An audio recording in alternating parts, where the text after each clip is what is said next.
pai ou mãe e está tentando entender o sistema escolar americano, está confuso com as diferenças entre middle school e high school, quer saber como preparar seu filho para entrar em uma boa universidade nos Estados Unidos? Então você precisa assistir esse episódio com a especialista Patrícia Teixeira, da Impacto Acadêmico, uma consultoria especializada em ajudar famílias imigrantes a navegar com clareza e confiança pelo sistema escolar americano. Ela vai nos explicar tudo sobre o ensino médio nos Estados Unidos, uma fase cheia de escolhas importantes e decisões que impactam diretamente o futuro acadêmico dos nossos filhos. Você vai entender como funciona o high school nos Estados Unidos e como escolher disciplinas estratégicas para planejar o caminho até a faculdade americana. Meu nome é Minucci Martins. Eu sou corretora de imóveis e investidora imobiliária aqui na região de Dallas. Aqui no nosso canal a gente fala sobre vida nos Estados Unidos, educação, imigração e tudo que pode te ajudar a realizar seus sonhos por aqui. E se você perdeu o primeiro episódio, onde explicamos toda a estrutura do sistema educacional americano, o link está aqui na descrição. Obrigado, Paty, por estar aqui novamente com a gente no nosso podcast, para a gente se aprofundar nessa conversa sobre o ensino médio americano. Depois daquela nosso primeiro episódio, foi maravilhoso. Assistam aqui no canal. E hoje a gente vai falar sobre ensino médio, Paty. Obrigada. Imagina, eu que agradeço o convite, estar aqui de novo é um prazer. E falar sobre o ensino médio, que é o momento mais importante dos nossos adolescentes ao longo do ensino, né, do primeiro ao 12º ano, é uma oportunidade incrível para alcançar a comunidade brasileira com educação e com conhecimento, né? Eu acho que isso é o mais importante, que a gente possa levar bom conhecimento para a nossa comunidade, né? Eu queria começar conversando contigo para explicar para a gente como que é estruturado o ensino médio aqui nos Estados Unidos e depois que tu explicar a estrutura, como que se compara com o ensino médio no Brasil? Tá, vamos lá. O ensino médio aqui é chamado de high school, né? Mas a divisão do ensino é elementary, normalmente do 1º ano ao 5º ano, o middle, que é aquele meio do caminho do pré-adolescente, do 6º ao 8º, e a partir do 8º, isto é, do 9º ao 12º, já é high school aqui nos Estados Unidos. E que ele difere um pouco do ensino médio no Brasil. Por quê? Porque o ensino médio no Brasil são 3 anos e o high school aqui são 4 anos. Então, e isso é uma informação super importante para os brasileiros. Por quê? Porque a gente entende que o ensino médio é igual ao high school e, na verdade, não é. Né? O último ano do ensino fundamental 2 do Brasil já é high school. Então, muitas famílias procuram a gente assim: meu filho está no 9º ano, ele vai entrar no ensino médio ano que vem. Então, como ele vai entrar no high school, eu estou procurando vocês agora, porque eu acho que a gente tem que fazer um trabalho para o high school. Eu falo, tá, mas ele já começou o high school. Né? Então, isso eu acho que é uma informação extremamente relevante, porque como difere, né, na estrutura, acaba que as famílias são pegas de surpresa quando eu falo que o high school no Brasil já começou. Eu não tinha me atentado para essa mudança agora, porque eu ainda tenho da minha época, né, que era científico. E até o 8º, né? Sim. Ótimo saber isso. Isso é muito importante para a família que está vindo ali. Com qual idade tu já recomenda que a pessoa que está vindo com um filho pré-adolescente ou adolescente ali com os 13, 14 anos te procure? Qual é a idade melhor para já iniciar a consultoria? Então, vamos lá. O que eu entendo? Tem 2 momentos que são muito importantes o nosso trabalho. O primeiro momento é na hora que eu decido me mudar para os Estados Unidos. Né? Então a gente vai ter algumas escolhas muito complicadas, né? E que fazem parte de um processo de informação. Então vamos lá. Quando eu decidi, estou no Brasil, meu I-140 está aprovado, eu estou com a minha entrevista marcada, vou pegar meu green card. E aí tô nesse momento, seja green card ou seja qualquer outro visto, tá? A gente está falando do green card porque ele tem mais uns pontos de checagem melhores para a gente falar sobre eles, mas pode ser qualquer outro visto. Eu tô indo com meu filho, eu tô me mudando, eu preciso fazer uma matrícula numa escola americana, né? Nesse momento, você deve buscar uma consultoria. Por quê? Porque a porta de entrada da escola, ela é muito relevante para qualquer adolescente, e especialmente quando a gente está falando do final do middle school, início do high school. E Mais um motivo, especialmente no Texas. Por quê? Porque o Texas é um sistema pouco flexível. Ele é um sistema muito enrijecido, porque ele é um sistema muito bom.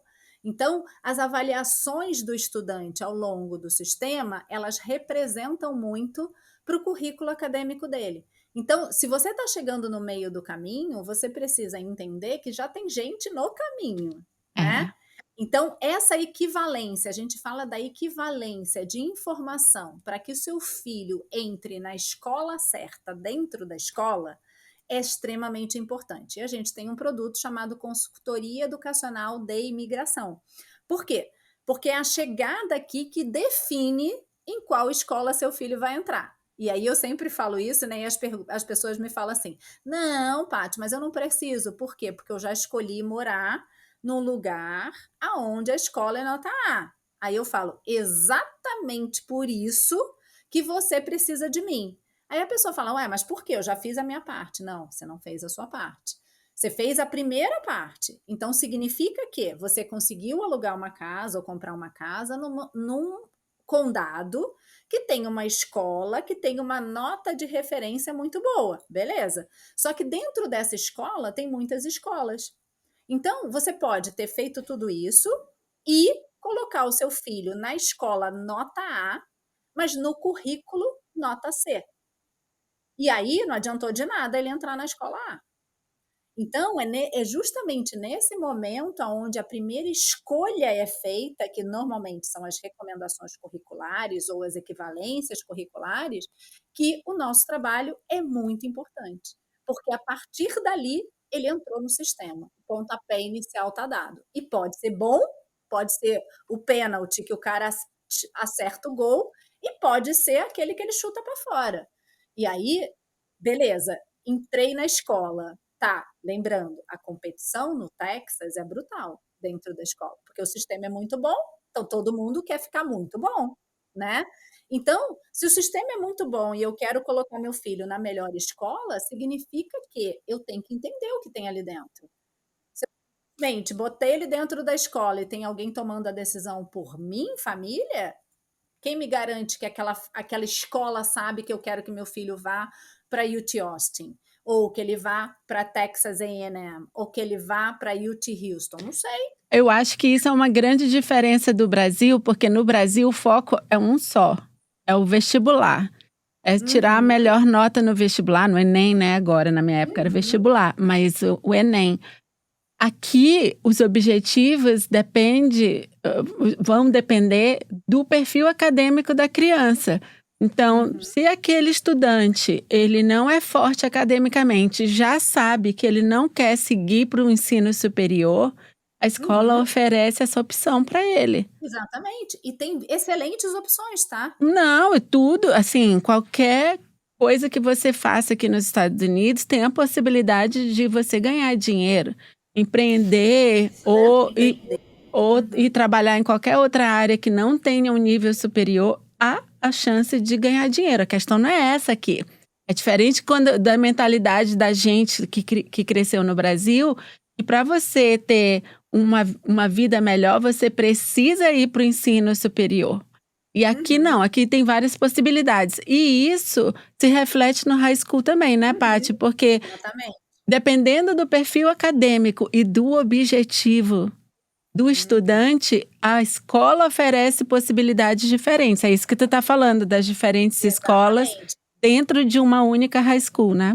Exatamente. E a gente tem que só tomar muito cuidado, né? Porque quando a porta de entrada, a gente quer que o nosso filho vá para a faculdade, e a porta de entrada não for essa, ele vai pagar um preço alto de competitividade. É como se ele saísse numa maratona muito atrás dos outros, né?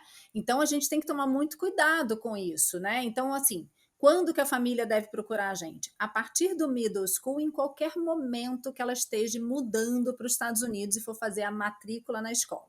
No elementary também é bom, porque apesar das crianças serem pequenininhas, vai ter um monte de coisas dentro da escola que a gente não conhece. Então, seria importante? Sim, mas eu não vou fazer o acompanhamento da criança para a faculdade, né? É só um acolhimento dessa família para que ela entenda o que aquele sistema representa para aquela criancinha que está ali. Porque o pai e a mãe, aqui nos Estados Unidos, são muito importantes dentro do projeto de educação. Né? Diferente do Brasil, que a gente entrega na mão da escola. E todo mundo dentro da escola está fazendo o mesmo currículo. E aí, né, falando do high school, né, que eu acho que é o mais importante agora nesse momento, é a gente demonstrar, né, que quando eu escolho uma escola no Brasil para o ensino médio, e muitas vezes existe essa escolha, né, eu vou escolher a melhor escola para o meu filho fazer o ensino médio para depois ir para a faculdade, eu escolhi a escola, todo mundo ali dentro está fazendo o mesmo currículo, né, porque o currículo no Brasil ele é determinado pelo MEC.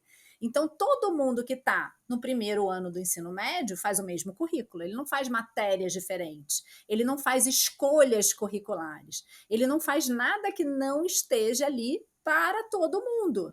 O problema é que aqui não é assim. Então, no Brasil, eu falo que você escolhe a escola. Aqui, você não escolhe a escola. O ranking, ele é basicamente uma nota para a escola como um todo e que avalia um monte de coisas que não servem para o seu filho. Então, o que a gente tem que se preocupar? Qual é a escola que meu filho está entrando dentro daquela escola que o meu zip code coordena com ele, né? E dentro dessas escolas, né, tem muitas escolhas, Minus, mas muitas, principalmente no Texas. Cada escola no Texas High School oferece mais de 120 matérias para a criança poder escolher. E É, aí, como é que a gente vai deixar o futuro de um adolescente na mão dele, né? não Não dá. pode. Eu tento explicar do meu ponto de vista, né, de quem está ajudando a família a escolher a casa onde vai morar. Eu já falo para eles, qual a idade das crianças? É a minha primeira pergunta. Porque se a família vem com um filho na adolescência já, especialmente se já estiver no high school, a gente fala, o lugar que eu vou te recomendar dentro do teu orçamento pode ser completamente diferente se tu já tem adolescentes ou se tu tem ainda criança de Crianças pequenas. Isso aí. pequenininha, de 3, 4 anos ou até já na elementary. E mesmo quando a família só tem criança pequena, mas está muito focada na educação, eu sempre explico, a gente vai escolher pela high school. Porque Uhum. se a high school é boa, tipicamente o middle e o elementary também são bons. Então, não Exatamente. adianta, mesmo você tendo filho na faixa de 5 a 10 anos, você procurar pelo elementary. Porque Uhum. especialmente se você for comprar a casa, você quer ficar ali até o final, até o último Uhum. ano, até o 12º ano. Isso é uma coisa, né, que muitas vezes a gente não tem essa visão de longo prazo quando a gente chega aqui, né? Até porque tem um processo de adaptação necessário, né, Minuxa? A gente não sabe se a gente vai se adaptar, a gente não sabe se o nosso filho vai se adaptar, mas o fato é que se a gente vem com uma perspectiva, né, de longo prazo, a gente tem que olhar para o longo prazo. E uma das coisas que eu reforço muito, né, e aí falando do Texas especificamente, é que em cada buraquinho do Texas tem uma escola legal. Né? O Texas fez um excelente trabalho investindo caminhão de dinheiro, né? E até a gente sabe que o IPTU do Texas, né? Ele é um pouco mais alto do que dos outros estados. É Sim. pouquinho, é 1%, né? Eu acho. Acho Aqui que é 1%. depende do local, mas tipicamente é em torno de 2%. Um pouco Tá, mais, um pouco menos, dependendo do local, mas é em torno de. beleza. Mas desse dinheiro que é arrecadado, o percentual que é revertido para a educação é um dos maiores dos Estados Unidos. Por quê? Porque eles entendem que eles querem ter pessoas de qualidade dentro do Estado, seja elas para ir para a faculdade, seja elas para ir para o mercado de trabalho. Né? Então, eles querem fazer esse investimento. Eles entenderam que a educação faz toda a diferença para o cara querer ficar no Texas. Né? É, Para o cara pagar os seus impostos no Texas, para o cara ficar feliz de quando ele paga um pouquinho mais, ele saber que aquilo vai voltar para ele. Né? Então, eu acho isso muito interessante, né? Porque a gente não tem essa mentalidade no Brasil, né, Minuto, de pagar impostos e saber que ele vai retornar para a gente. E eles prestam conta, né? E é legal, porque outro dia eu estava atendendo uma família do Texas, que mora em Katy, né? E aí ela falou, olha só, Paty, olha quanto do meu imposto, ela me mostrou, né? Porque vem na conta, a Vem prestação de descrito conta, na, vem na conta do descrito imposto. bonitinho quanto que é revertido para a educação de ensino fundamental, que eles chamam, né? Que é do 1º ao 12º, e quanto deste dinheiro também é revertido para o ensino superior das faculdades públicas. Então, é muito legal ver isso, né? É muito interessante a gente ter certeza que o nosso imposto está sendo bem usado. E eu sempre explico para os meus clientes que estão vindo uma coisa muito importante sobre o Texas, porque é o que eu sempre falo, Paty, no meu business, né, de real estate, de parte imobiliária. Informação você encontra, quanto custa a casa, você encontra no Zillow. Mas eu faço um atendimento muito mais global, aonde eu explico o contexto e até a maneira de pensar, por que as coisas são diferentes, né? Então, quando o meu cliente chega, eu gosto de explicar para eles que o Texas, ele é um estado muito peculiar, por causa até da história dele, né? Que ele se juntou aos Estados Unidos, né? Ele não foi conquistado, ele tem, é muito comum você ouvir aqui no Texas as pessoas falando a República do Texas. A bandeira sobe no mastro na mesma altura que a bandeira americana. Bandeira americana. E a mentalidade do texano é: eu sou primeiro texano, depois eu sou americano. Então eles têm um orgulho desse estado, dessa bandeira, dessa história. E isso se reflete na educação também. Eles têm eu vi uma coisa que eu nunca tinha reparado na Flórida, não era comum na Flórida, e aqui é. Eu morei 15 anos na Flórida, então eu tive bastante tempo ali conhecendo a área do sul da Flórida. E aqui no Texas, quando eu cheguei, o primeiro termo que eu aprendi foi Friday Night Lights, que são as luzes da sexta-feira à noite, porque a cidade toda vai assistir o jogo de futebol americano do high school. E aquelas luzes... É muito importante aí, né? Seja o basquete, seja o futebol americano, seja o beisebol, é uma referência, né? São os 3 esportes de referência do high school, né? Total. E então, isso que tu tá falando é muito importante. O jeito que o texano lida com, e o governo, né, em consequência, lida com o valor, né, os aportes que são colocados nas escolas. Aqui em Próspera, a gente tem a escola que foi construída acho que uns 2 ou 3 anos atrás, e essa escola tem o maior estádio de futebol americano do país numa high school. Então, o Texas... Eles chamam de... Essa escola que foi construída, né, ela se tornou o que eles chamam de State of Art, né? Que é a primeira que fez aquilo, né? E o Texas adora essa coisa, né? Eu sou o primeiro a fazer aquilo, depois todo mundo vem copiar, né? E tudo é grande no Texas, tudo é maior no Texas. Tudo é enorme, tudo é grande. Então, assim, a gente está falando, né, Minucho, de uma adaptação que vai muito além de se adaptar ao americano. A gente está falando de uma adaptação cultural ao Texas, né? E que é real, porque eu já morei em Dallas há 20 e poucos anos atrás. Nossa, nem imagino, 20 e tantos anos atrás era muito diferente. Mas eles sempre tiveram esse orgulho, sabe, do seu estado. Eu sou texano, eu tenho as minhas referências, então a gente precisa aprender mesmo, né? Então não adianta a gente chegar querendo pular pela porta da frente, a gente tem que entrar pela porta da frente, mas acompanhando o fluxo, né? Não adianta a gente querer, deixa eu entrar pela janela porque eu vou pegar o assento primeiro. Não vai acontecer, gente.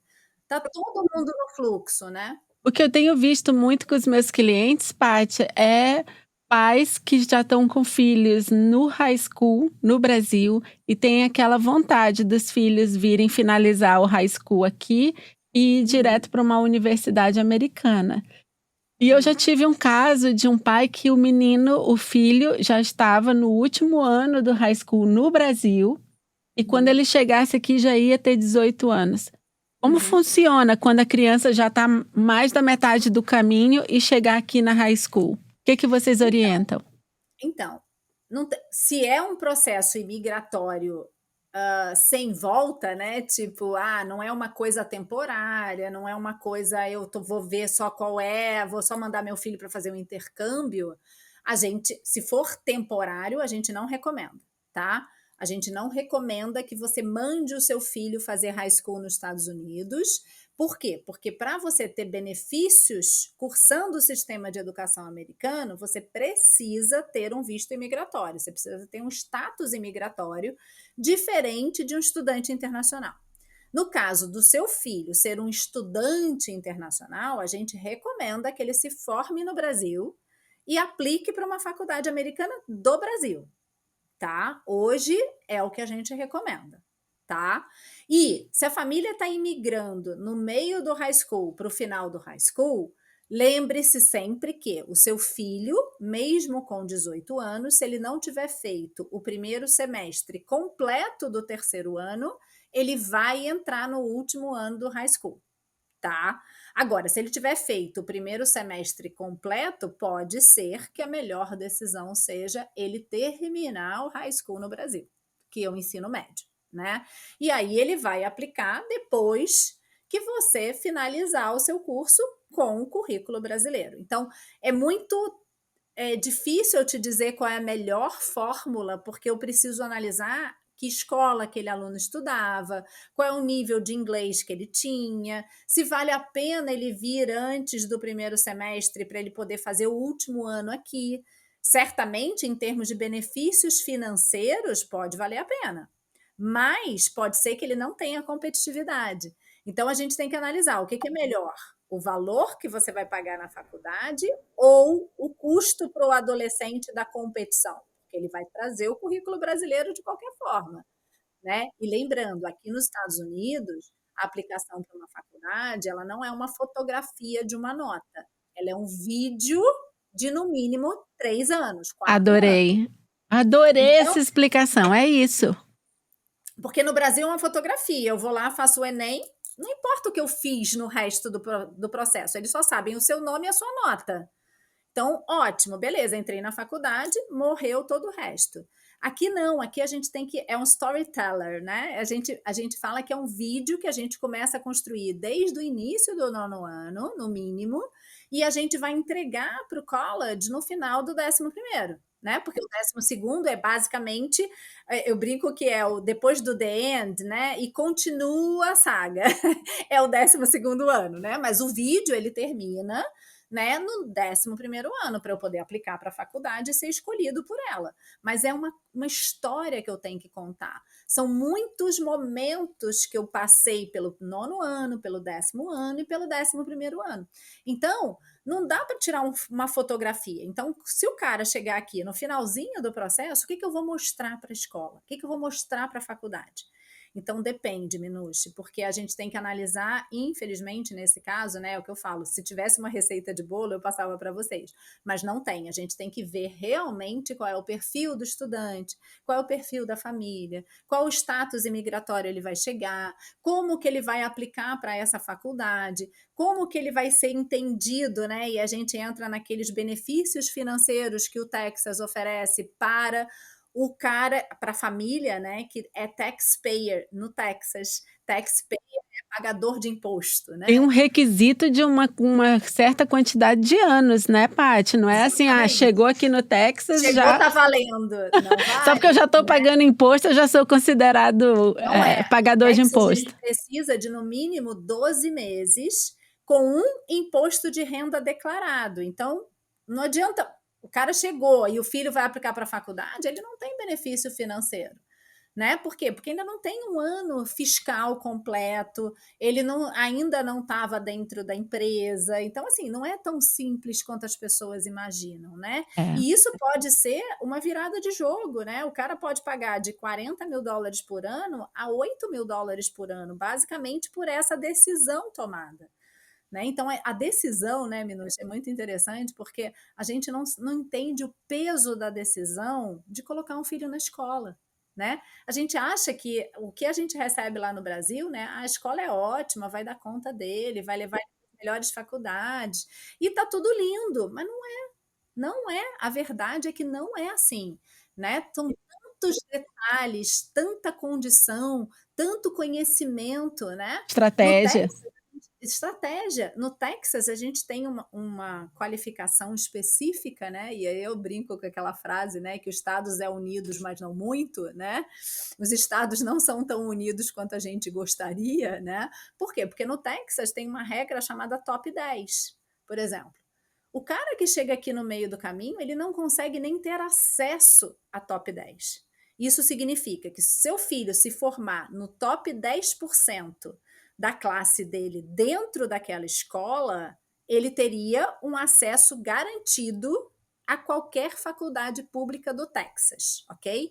Não necessariamente aquela que ele deseja, ele tem que passar também por uma competição. Mas ele só consegue ter acesso ao top 10 por causa dos pré-requisitos se ele chegar no 9º ano. Eu tenho conhecidos que vieram de São Paulo, escola top em São Paulo, muito focada na parte acadêmica. Então, quando chegaram aqui, a filha chegou no middle e já foi para as matérias mais difíceis, já começou a adiantar matérias do high school, e era uma escola super, hiper top, né, que aprovava muito para o vestibular em São Paulo. E quando chegou aqui na high school da casa, aqui em Frisco, para ela conseguir sair do top 15% daquela escola para baixar, porque no ano que ela entrou na faculdade, para conseguir entrar na universidade texana que ela queria, ela tinha que estar entre os 6% da top 6% da escola dela. Foi assim, ó, um sufoco. Então, às vezes, eu sinto que quando eu falo sobre isso com os meus clientes que estão vindo, eles falam, ah, não, mas a escola que o meu filho vai aqui é excelente. E então ele vai chegar aí, vai se adaptar, vai ficar tudo bem. E aí eu falo, você precisa entender como que tu explica para a pessoa que está recém-chegada do Brasil a estrutura da high school aqui, porque eu como mãe e já tendo vivido aqui por tantos anos, né, eu já estou aqui desde 96, há 29 anos, para mim foi uma surpresa, o high school, eu sabia os nomes de como eles, né, tudo tem nome, qual o ano que a criança tá, mas depois, como mãe, eu percebi, eles colocam esses nomes porque a criança vai mudando muito no high school, e a criança que é o freshman ali do primeiro ano, não tem nada mais a ver com a criança que vai se formar 4 anos depois. E a gente que vem do Brasil não tem muito essa percepção, porque aqui com 16, a criança muda muito, a vida dela muda. Como que tu explica isso tudo? Independente, né, Minucha? Ela se torna muito independente. Aqui a independência e a autonomia acontecem muito cedo, né? Apesar da gente entender que existe um atraso até de maturação do jovem americano, ele é exposto a muitas autonomias muito cedo, como dirigir, né? A direção, ela não começa com 16 anos. Com 16 anos, ele já pode dirigir sozinho, mas ele começa a dirigir com 15 anos, né? E tem estados que até antes, né? Então, é muita autonomia. Então, eles amadurecem dos 16 em diante muito rápido. Demais. Né?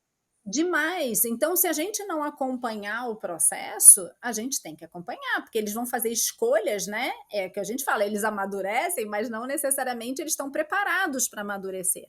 Então, a gente tem que acompanhar esse processo, a gente tem que dar suporte, a gente tem que acolher esse jovem. Então, explicar isso não é fácil, Minus. Por quê? Porque é uma mudança, né? É o que eu falo, é uma mudança de raciocínio, né, de mindset, de acompanhamento. As mães acham, né, e isso falando até por mim, né, a gente acredita que o nosso filho, já que ele pode dirigir, ele já é responsável, né? Quem te disse que ele poder dirigir é igual a ele ser responsável? Não é. Então, o que é ser responsável? É ter autonomia para tomar decisão? Beleza, isso eles têm, mas não necessariamente eles têm a responsabilidade de saber o que eles querem, qual é a carreira que eles vão escolher, quais são as melhores matérias, porque é o que eu falo, a gente já foi adolescente, né? Quando a gente tinha 16 anos, será que o que a gente pensava era, eu quero fazer física nuclear ou eu quero ir para a festinha do final de semana? Eu quero ir para a festinha do final de semana, porque o nosso futuro ele é muito menos longo, né? Parece que o futuro está só no final de semana. E para os adultos, não. Então, quando a gente toma a decisão, por exemplo, de reconhecer um currículo escolar, a gente tem que fazer escolhas difíceis, né? Eu vou botar 5 AP classes ou eu vou botar 2 AP classes? Explica pra gente as diferenças aí dessas matérias que são obrigatórias, as eletivas, as mais fáceis, né, que é um level, ou as mais, Tá, mais então vamos lá. puxadas?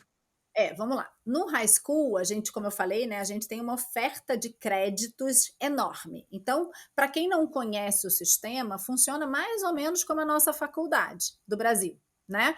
Eu tenho lá as ofertas e eu vou escolher essas matérias.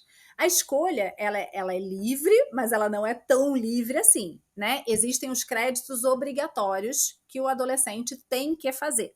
Então, no Texas, principalmente, a gente tem lá um crédito por ano de inglês, matemática, ciências, social science, que é a história, a geografia, etc. E, normalmente, se eu quero ir para uma faculdade no Texas, eu tenho que fazer uma world language, né? Beleza, 5 créditos, sobram 2, né? Porque são 7 créditos por ano obrigatórios, né? Então a gente faz 7 créditos. Se eu tenho 5 obrigatórios, os outros 2 são eletivos. Sim, se eu não quiser ir para a faculdade. Porque se eu quiser ir para a faculdade, dentro das regras do Texas, eu tenho que fazer o que a gente chama de endorsement numa das eletivas. Que é o quê? Eu tenho que pré-definir uma carreira. Eu posso até não fazer aquela carreira, mas eu tenho que pré-definir uma tendência. Então, além disso, a eletiva, é escolhida, mas não muito, né? E aí, por último, eu tenho uma matéria que sobra, que eu vou escolher aquilo que teoricamente faz sentido para mim. Só que dentro dessas 7 escolhas, eu tenho níveis de matéria. Então, eu posso escolher o inglês básico, o inglês honors e o inglês AP, que é uma Advanced Placement, que inclusive vale crédito para a faculdade. Então, eu posso estar no high school já fazendo créditos que vão ser compensados na hora que eu entrar na faculdade. Lembrando, o high school é gratuito, certo? Então, se eu tenho aquele crédito e eu levo ele para a faculdade, eu não vou pagar ele na faculdade. Então, além disso, eu ainda tenho esse benefício. Então, tudo que eu escolho tem um peso. E o peso das matérias é diferente. Então, se eu escolho uma matéria básica, eu tenho uma siglinha chamada Grade Point Average para aquela matéria, que significa um valor específico para a matéria básica. Para a matéria ONA, já tem um a mais. Por quê? Porque eu entendo que aquele adolescente quis se desafiar. Ótimo. E na IP, um monte a mais. Por quê? Porque quando eu pego uma matéria Advanced Placement, eu já estou dizendo para a faculdade que eu quero ir para lá. Então, É. não é que o admission office da faculdade ele cria uma regra aleatória. Não existe nada aleatório. O cara que está sentado aqui na minha cadeira, lá na UT Austin, ele sabe exatamente, ele pode não saber o nome da Minucci, mas ele sabe exatamente qual foi o desafio dela dentro daquela escola. E aí, vale a pena ou não, entendeu? Eu achei interessante quando a gente estava nesse processo de final de high school, college admissions com a minha filha, foi muito interessante aprender sobre tudo isso e entender que em cada universidade, porque a minha pergunta era sempre: como que eles vão saber que qual é o peso de uma matéria numa escola em Frisco, que é uma área mais desenvolvida, com um aporte maior, né, para os créditos e para tudo que eles oferecem na escola, de um lugar mais rural, por exemplo. Uhum. E foi muito interessante ver que as universidades, naquele programa de admissão da universidade, eles têm pessoas específicas para cada região e Exatamente. eles sabem o que as escolas, cada escola oferece, e dentro daquele ambiente que o aluno Uhum. estava, a escolha dele das matérias demonstra o perfil acadêmico dele. Então, Exatamente. se naquela escola eles ofereciam várias opções mais fortes e o aluno só fez matéria básica, isso fala Uhum. muito sobre aquele perfil acadêmico, né. Exatamente. Então isso Não, foi eu brinco que não é igual no é tipo assim, tem um filme que é uma brincadeira sobre o sistema americano de educação, né, que a gente sempre, comenta sobre ele que o admission office de uma faculdade, ele recebe lá um monte de papel, e aí no final ele joga tudo para cima e pega meia dúzia para botar dentro da faculdade, né? Óbvio que não é assim, né, Minucci? As faculdades nos Estados Unidos, elas têm muito prestígio, elas não vão colocar o nome dela em risco, né, para produzir profissionais de pouca qualidade. Não vale a pena para eles. Eles ganham muito dinheiro com esse sistema, né? Principalmente as universidades privadas, né? Elas produzem muita renda para poder investir em pesquisa, em qualificação. Elas têm um nome a zelar. Então ele não vai pegar 70 mil papéis, jogar para cima e pegar qualquer um, entendeu? Isso não vai acontecer. Não existe o papel. Existe o papel do seu currículo na avaliação daquele cara. E eu falo que a gente não precisa de bola de cristal, é muito simples, basta a gente entender qual escola seu filho estuda. E aí a escola nota A, ela é sempre um grande desafio para quem chega. Por quê? Porque certamente dentro da escola A existe uma escola muito top lá dentro, né? E aí você tem por esse lugar, você tem que ir atrás. E vale a pena? Sim. As pessoas sempre me perguntam, mas não é melhor ir para uma escola mais fraca? Aí eu falo, gente, vocês vão realmente fazer isso com seu filho? Né? Óbvio que não, vai para a escola forte, faz ele estudar, faz ele correr atrás, vai dar certo no final, desde que ele se esforce, né? Tudo aqui nos Estados Unidos é uma questão de reconhecimento por mérito. Existe, né? A gente sabe que existe. O cara que é bom, ele é reconhecido aqui nos Estados Unidos porque ele é bom. Então não se preocupa com isso. E uma coisa interessante, traduzindo tudo que tu explicaste, né, para uma situação real, vou te contar como foi para minha filha no high school. A minha filha, o perfil acadêmico dela, minha filha é muito competitiva, é da personalidade dela, que aqui nos Estados Unidos a gente chama de Type A personality. É o tipo A, ela é aquela que está sempre... E ela não compete com ninguém, ela compete com ela mesma. Ela mesma. Ela não precisa de ninguém para competir com ela. Não, a competição é interna. Então ela está sempre ali se colocando sempre em matérias mais avançadas, mais difícil. Então, e ela gosta daquele ambiente de ter crianças competitivas também, de ter professores que exigem muito. Estimulam, né? Estimulam e que exigem muito dela. Então, quando o meu cliente me liga e fala, qual é a melhor escola de Frisco?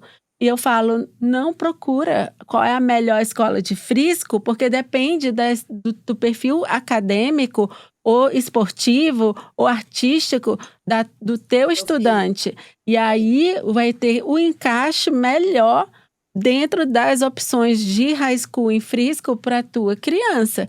Como a questão do ensino público aqui é a parte administrativa da escola tem lá o currículo, que é o mínimo exigido, né, pelo Texas, e as escolas vão oferecendo, claro, que o valor que a escola tem disponível para oferecer programas ou incentivar o que seja, vai moldando aquela escola de uma maneira diferente. Mas a questão do ensino é igual para todo mundo. As políticas daquele distrito escolar é igual para todo mundo. O que vai diferenciar é o principal, o diretor faz diferença, o corpo acadêmico, o corpo de professores. Mas a mais importante é qual é o perfil do teu filho.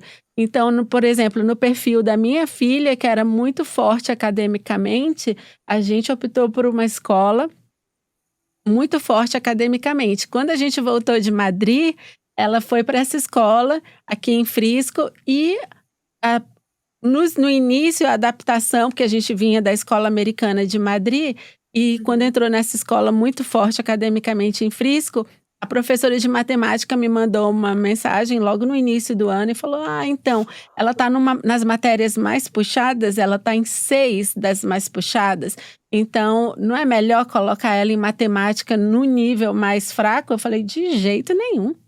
Ela vai alcançar o nível. E ela ainda falou, porque essa escola, sabe, né, os alunos que vão desde o maternal e chegam no high school, tem outro nível. Eu falei, não se preocupa. A gente vai contratar. A gente vai contratar professor particular, se for E você preciso. percebe que você reconheceu o perfil da sua filha, porque o sistema ia colocá-la para trás, O percebeu? sistema ia colocar ela para trás. E aí eu Isso aí. falei: "De jeito nenhum, ela vai alcançar. Pode estar nesse desnível agora, porque ela veio de outra escola, mas ela vai alcançar. Se for preciso, a gente contrata professor particular". E a própria professora falou: "Não, ela pode vir conversar comigo, e eu mesma vou dando as explicações para Orientação. elas, as orientações que ela precisa, para ela alcançar o nível que eu estou esperando dela na escola". Eu falei: "É isso, não vou baixá-la de nível de jeito nenhum". Então, Mas você as imagina, se fosse uma mãe que não entendesse o perfil da filha, né, ia falar: "Não, tudo bem, então vamos botar ela na matemática mais fácil, porque aí a gente não corre o risco dela falhar, etcétera", e depois lá na frente ela ia te entregar a conta, né, porque ela ia ficar brava com você, né. E tudo bem, né, e tudo bem, a gente às vezes comete erros, às vezes a gente comete acertos, mas a gente precisa ter isso na nossa cabeça muito claro. Quando a gente chega aqui, o nosso papel como família é muito a gente importante. tem E que se a entender, gente né, não Paty? souber exatamente. E se a gente não entender isso, a gente vai pagar um preço alto. Por quê? Porque alguém vai tomar a decisão pela gente. A counselor decidiu, a counselor fez, mas a counselor não deixou. Você vê, a counselor talvez tivesse atrasado a sua filha, né? Você decidiu. Ótimo, se falhar, a gente dá um passo para o lado, não tem problema. Mas vamos tentar, vamos ir junto, vamos competir, vamos batalhar. Eu acho que esse desafio a gente ainda não entendeu, Minus. E eu acho também que, especialmente quando a minha família, né, que está vindo, que eu estou orientando para a área de imobiliária, mas como eu acabei de passar pela adolescência com a minha filha, eu me preocupo demais, porque eu sei como são os desafios da adolescência. Então, eu falo até para criança, se eu tenho a chance, eu explico para os pais, e se a criança fala assim: "Ah, mas eu não quero a matéria mais difícil", eu falo: "Mas olha, não é só a matéria que é mais difícil, o tipo de aluno com quem você vai estar na classe é diferente, o tipo do professor. Talvez até você mesmo, que vem da melhor escola de São Paulo, ou de Campinas, ou de qualquer lugar no Brasil, mas é a melhor escola da cidade e está acostumado com esse ritmo puxado, como a gente sabe que as boas escolas no Brasil têm, Uhum. você mesmo não vai querer estar numa classe onde é tudo muito fácil e os alunos que estão ali não têm o mesmo objetivo que você". Isso que você tocou é muito importante, né? Eu acho que esse é o grande, é um grande assunto que a gente precisa tocar, né? E que muitas vezes as famílias não se dão conta, né? Por quê? Porque no Brasil eles estudam no que eu brinco que é uma bolha, né? É uma bolha das escolas privadas. Então todo mundo que está ali dentro tem mais ou menos o mesmo a mesmo interesse, né? Eu nem falo mesmo nível social, porque eu não acho que é disso que a gente está falando só. A gente está falando de uma diversidade controlada, né? No Brasil, a diversidade é uma bolha, né? Todo mundo ali está mais ou menos dentro do mesmo nível de interesse. Aqui não. Então, o que você está falando é muito importante. Quando a família coloca o filho dentro da escola e o filho vai para a escola mais básica, ele está com a galera que não quer ir para a faculdade, gente. É simples assim, né? A galera que está fazendo as matérias mais básicas, não adianta, não vai ter um santo ali dentro que é o Shakespeare que foi fazer inglês básico. Não tem. Por quê? Porque a escola já está acompanhando aquele garoto desde o primeiro ano. Então, o cara que vai ser o cara bom do inglês, ele vai estar na IP English, não vai estar na básica English. Então, se o seu filho quer ir para a faculdade e entra no básico, ele vai ser cercado dessa diversidade de adolescentes que muitas vezes não querem a mesma coisa que ele. Então, a gente bate muito na tecla que o desafio da escola americana e a beleza da escola americana, eles funcionam em cima dessa grande palavrinha, diversidade. Só que não é a diversidade de raça, de credo, de nada disso. É a diversidade de interesse. Por quê? Porque se o meu valor como família é eu quero que meu filho faça um ensino superior, eu tenho que colocar ele dentro da diversidade, porque eles são impactados pelo ambiente de forma extremamente relevante, né? Então, assim, se ele arruma uma namoradinha lá na turma dos básicos, é lá que ela vai querer ficar, né? É lá que ele vai querer ficar. Então, não dá para não é que você não tem que deixar, pode acontecer, mas o ambiente que ele vai frequentar é muito importante. Se todo mundo que está na turma dos avançados quer ir para uma faculdade, ele vai se inspirar a querer ir para a Vai no faculdade. fluxo, né? Fluxo, ele vai no ambiente, ele vai no que a gente chama de peer pressure aqui nos Estados Total. Unidos, né? Que é a pressão da galerinha que anda com ele. A galerinha que anda com ele exerce muito mais influência neles nesse momento da vida do que a gente. Com A gente, certeza. adolescente, é tão difícil e às vezes o grupo dele é que vai estimular ele, que vai potencializar ele, que vai interessar ele. Então, cuidado, gente, porque é justamente aí que entra, né, essa lógica do conhecimento, né? O quanto é importante a gente ter informação correta para poder tomar a melhor decisão.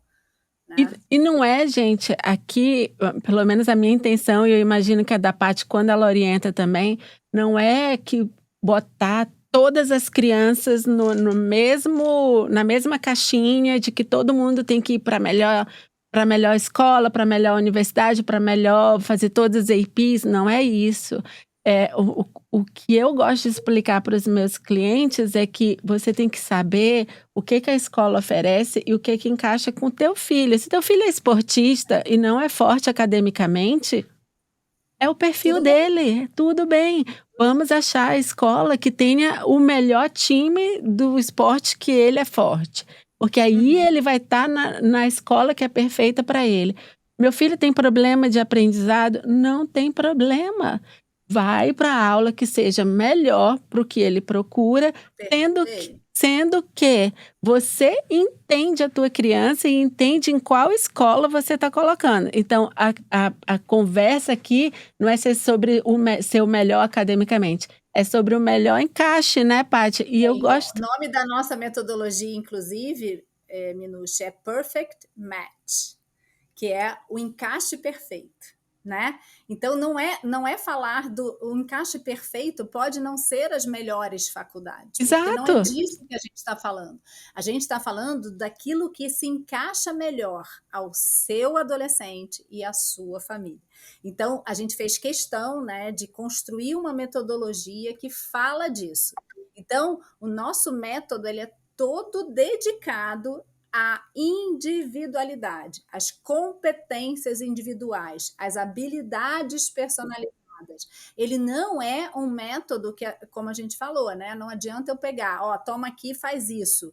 Você tem que fazer 15 APs. Não, você tem que... Gente, não é disso que a gente está falando.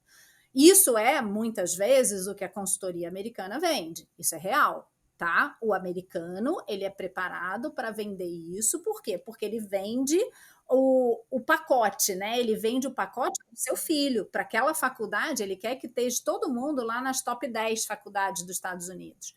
Não é isso que eu vendo. Eu não vendo o meu prestígio, né? Eu não estou afim de colocar sua filha em Harvard e ela desistir no primeiro semestre, porque ela não dá conta daquilo. Entendeu? Então não é disso que a gente está falando, eu não preciso disso. O que a gente quer na Impacto Acadêmico é justamente encontrar um perfect que vai atender ao seu filho. Qual é o perfeito que atende o seu filho, né? E ainda assim, muitas vezes é difícil, né, Minucha? Não é fácil os caras saírem de casa, terem que lavar a roupa, fazer a comidinha, né? Não é muito desafiador. A ida para a faculdade é um processo desafiador. Então, assim, quanto melhor ele for, quanto mais adequado aquela criança, aquele adolescente que acabou de sair da fralda, né, gente? Porque eles vão ser crianças pra gente para sempre, né? Até hoje, minha filha tá com 22 anos, outro dia eu falei, mas as crianças... Aí a moça olhou assim, mas se seus filhos já não estão na faculdade? Eu falei, não, já até se formaram, né? Tipo, as crianças. Enfim, mas pra gente vão ser crianças para sempre, né? E qual o momento, Paty, qual o momento certo de começar a se preparar para a universidade? Porque fazer o college admissions, né?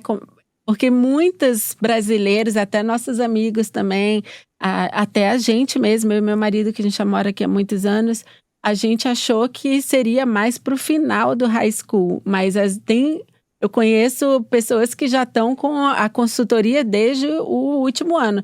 No final, o que era o meu terceiro científico, né, o 12º ano, já é um momento que você já aplicou, já passou a fase da aplicação.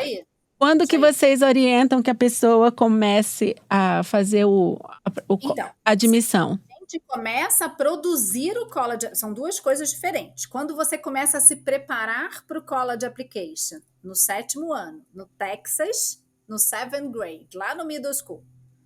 Aí você vai falar, nossa, Paty, é isso mesmo? Sim. É um plano? É um planejamento. Não é que eu vou atender seu filho todo dia no 7º ano, absolutamente, nem que eu vou cobrar a IP dele no 7º ano, mas é um plano. Então, quando começa? No Texas, lembrando, tem estados que são mais flexíveis. No Texas não é. Então, no 7º ano já tem um caminho a ser desenhado para o seu filho, que começa lá e termina lá no 12º. Então, esse é o momento do conhecimento funcionar. Quando começa o college application? Na nossa metodologia que a gente falou, né, que começa lá no iniciozinho do high school, no atendimento do adolescente, ela começa em abril do junior year.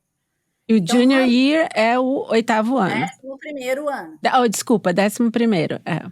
É o 11º ano. Então, a metodologia ela vai dando conta daquele adolescente até abril do 11º. Quando chega em abril do 11º, a gente continua o trabalho normal do high school, mas a gente passa o adolescente para o projeto de college application. Ali sim a gente vai começar a estruturar as redações, as cartas de recomendação, o preenchimento das plataformas, os supplementals, as visitas para a faculdade, o que vai fazer parte dessa lista de faculdades, qual que ela vai aplicar, qual que ela não vai, qual é o perfil dela, qual é a carreira que ela vai aplicar em cada faculdade, se ela vai aplicar Early Action, Early Decision, se ela vai aplicar no Regular Admission, se ela tem nota do SAT, se ela vai aplicar com ou sem o SAT, enfim, gente, é uma infinidade de siglas que a gente vai poder falar, mas faz parte da estratégia, faz parte do plano que começa no 11º ano. Vamos abrir essa mochila de informações aqui, Paty. O que vem primeiro? No que eu me lembro da trajetória da minha filha, a gente contratou um preparatório para, no caso da minha filha, ela fez o ACT. Vamos explicar para as pessoas aqui, nossos ouvintes, qual é a diferença entre o SAT e ACT, qual o peso que eles têm, como funciona e em que momento que a criança começa a fazer essas provas. Então, vamos lá. Primeira desconstrução do mito que a gente tem que fazer. O SAT e o ACT não tem nada a ver com o Enem, tá? Tirem isso da cabeça. Acabou, não é vestibular, não é Enem, não é nada, tá? O ACT e o SAT são provas de inglês e matemática, basicamente. No ACT você tem uma vertente que eles chamam de ciências, tá? Mas a gente vai desconstruir isso também, né?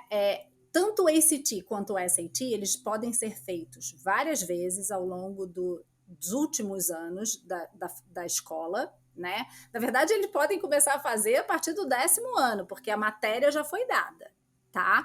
Mas o fato é que são provas que estão ali para analisar a proficiência e a velocidade, tanto de leitura quanto de interpretação daquele adolescente.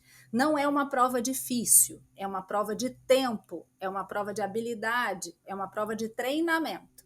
Então, o que eles esperam com essa prova? Eles esperam que o seu filho, uma vez que todo o conteúdo daquelas matérias básicas do currículo foram dadas, né, ele demonstre que ele tem disciplina e dedicação para quê? Para treinar. Tá? Então, são provas que requerem muito pouco do intelecto, como a gente entende, né? Não é porque o cara vai fazer a matemática mais avançada que ele vai ter uma melhor nota no SAT, não é isso. Por quê? Porque o que cai na prova são as matemáticas mais simples, não são as mais básicas, porque a matéria é básica, mas o conteúdo não. Então, a gente está falando de álgebra 1, de geometria, de álgebra 2 e de um pedacinho de gráfico que está no pré-cálculo. Tá? Que ele pode ter terminado no 10º ano, todas essas matérias. Então, o conteúdo ele já tem para fazer a prova. O que requer, então, dele? Por que ele não tira nota boa, fácil, vou lá, vou sentar e vou fazer? Por causa do tempo de resposta, né? Então, eles avaliam não só a competência na matéria, como eles avaliam o tempo de resposta. Se o tempo da prova fosse o dobro do que todo mundo ia tirar nota máxima. Por quê? Porque a prova não é difícil. A prova requer raciocínio rápido, requer interpretação da questão, requer a leitura rápida do inglês e a interpretação rápida, que é um conceito que as faculdades entendem que vale a pena. A matéria das provas, tanto do SAT quanto do ACT, não é a matéria difícil da escola. É a matéria que eles vão ser cobrados em termos de competência na matéria. Então, a gente está falando das matemáticas mais simples, porém, numa velocidade muito rápida. Então, eles têm, em média, 60 segundos para fazer cada questão. No ACT, eles têm menos tempo ainda, mesmo a prova sendo mais fácil. Então, assim, a gente tem que entender qual é o perfil do estudante, né? Como é que ele performa em inglês e matemática, e a gente tem que criar um processo de treinamento para que ele performe bem nas provas. Ele pode fazer essa prova várias vezes, essa prova é oferecida este ano, vai ser oferecida 9 vezes no mesmo ano, e você precisa aplicar normalmente com a maior nota de inglês ou com a maior nota de matemática, que podem não acontecer na mesma prova. Então não tem nada a ver com uma fotografia que a gente tira lá no Enem, percebe? Ele pode performar, ele pode fazer várias vezes, ele pode se preparar várias vezes, ele pode treinar várias vezes. Então não é disso que a gente está falando. Qual é o único problema? O pessoal, né, deixa tudo para o final. E aí, quando está lá no finalzinho, ele acaba cometendo o erro de ter poucas provas para performar. E o nível de estresse já está lá em cima, já no topo. Em cima, né? Ele precisa da nota, porque a gente sabe que é um critério relevante, especialmente com as novas metodologias de avaliação curricular. Então, a gente entende que, se ele deixar tudo para o final e não tiver um plano, ele está mal na fita, né? Por quê? Porque ele não sabe. Como é que a gente vai saber se ele vai entrar na faculdade X se a gente não sabe a nota do SAT dele, não sabe a nota do ACT dele? A gente precisa dessa métrica, porque faz parte do processo de avaliação. Então, por isso a gente fala tanto da mentoria, né? Por quê? Porque os nossos clientes, por exemplo, eles começam a se preparar para o SAT entre o 10º e o 11º. No iniciozinho do 11º, eles já estão fazendo a prova. Então, a gente usa, por exemplo, o verão do 10º para preparar eles para a prova de agosto, por exemplo, Total. que existe. Então, existem métodos para a gente performar. E aí, quando você falou, né, eu contratei um tutoring para ajudar a minha filha. Sim, porque quando chega no final, não tem mais jeito, você precisa reagir muito rápido. Agora, de verdade, os nossos melhores clientes, as nossas melhores notas, e a gente está falando de 1.500 e lá vai bolinha, de 34, 35, 36 no ACT, são aqueles que estudaram sozinhos. Aí você vai falar, sério, Paty? Sério. Sabe por quê? Porque professor de tutoring não faz a prova para você. Não, e outra coisa, a parte emocional, que no caso, né, a minha experiência com a nossa filha foi isso, a parte emocional não tinha nada a ver com o conhecimento acadêmico dela. A parte emocional do processo inteiro e também dessa questão da prova ser cronometrada, se a criança não tiver, né, ficar nervosa, que eu também ficava. No vestibular também fiquei muito nervosa. Então, se a criança for uma criança que não consegue controlar o emocional e lidar com o cronômetro ali da prova, isso afeta também. E outra coisa que a gente passou na nossa experiência é as primeiras notas com o tutoring, né? Ajuda bastante, aumentou. Tipo, a minha filha tinha feito a primeira prova sozinha, sem tutoring. Nas 2 seguintes, ela já estava com o tutoring, realmente aumentou um pouco. Da primeira para a segunda, foi tipo 30% de melhora. Mas depois disso, meio que estabilizou. Por quê? Porque aí já está, como tu falaste, muito perto já da fase final. A criança... porque ela tá ali no meio de outras crianças que também tá todo mundo falando nesse assunto, tá todo mundo nervoso, e aí o emocional que, né, se já vai não... embora, né? Isso aí. Então, eu imagino que o que tu vê na tua experiência é que os alunos que eles são autodisciplinados, que eles são estudiosos e eles são emocionalmente mais tranquilos para fazer uma prova Uhum. cronometrada, esses aí não precisam. Então, é a velha história, conheça o seu estudante e veja o que precisa. No Isso nosso aí. caso, quando ela fez a primeira sozinha, a gente percebeu, tem alguma coisa estranha, porque Uhum. ela, academicamente, ela tinha o conhecimento, mas Genial, né? e por que que ela não foi bem na prova se ela tinha o conhecimento? E aí a gente detectou a questão do tempo. Para ela era um Uhum. fator negativo para ela. Relevante, E o exatamente. professor ajudava ela a, primeiro interpretar as questões mais rápido e, Uhum.